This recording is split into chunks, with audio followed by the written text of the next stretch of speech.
Autre dossier qu'on va approfondir maintenant, l'obésité gagne du terrain et elle survient de plus en plus tôt au cours de la vie. Ça, c'est ce que nous apprend Statistique Canada aujourd'hui. On estime que 30 des adultes sont maintenant obèses, une proportion qui a triplé en 40 ans.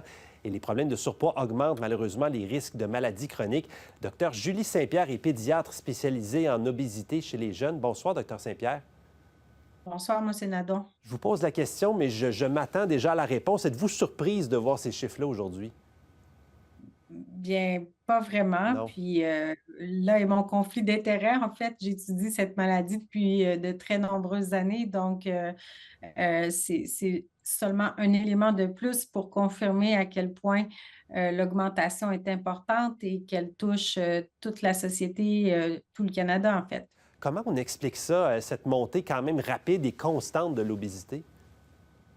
Ben, en fait, oui, c'est une maladie qui est très complexe, qui est composée fortement de la génétique, mais il faut dire que notre mode de vie a tellement changé aussi dans les 30 dernières années que ça n'a pas aidé à l'expression de la maladie qui prend énormément de terrain et depuis la pandémie encore plus.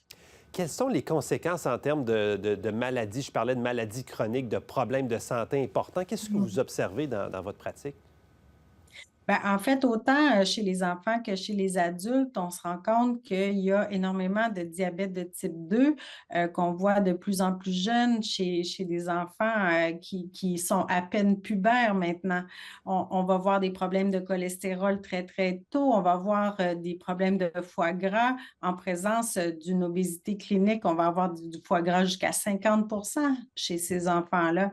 Donc, tout ça va évoluer dans le temps, dans une époque où est-ce que on voit que les maladies chroniques, les complications de l'obésité sont de plus en plus le facteur qui fait exploser les services dans nos urgences et des services qui sont parfois aigus, hein, maladie du cœur, AVC.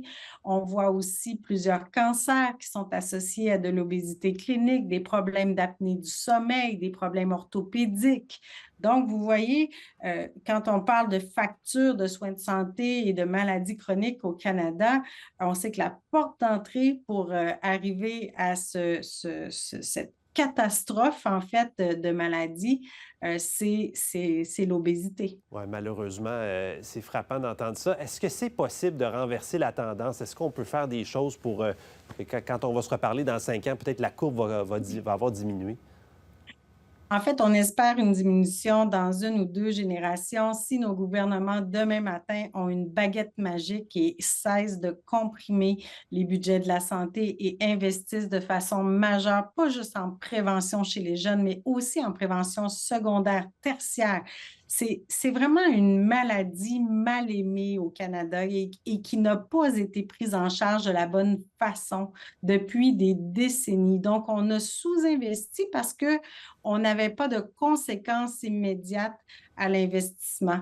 Mais là, on est pris avec une croissance de ces maladies qui coûtent des milliards et des milliards de dollars et qui empêchent, entre autres, les recrutements de personnes en santé pour l'armée Oui. canadienne, pour d'autres sphères de la main-d'œuvre, où est-ce que nos travailleurs sont malades et ne peuvent pas avoir la même disponibilité pour travailler.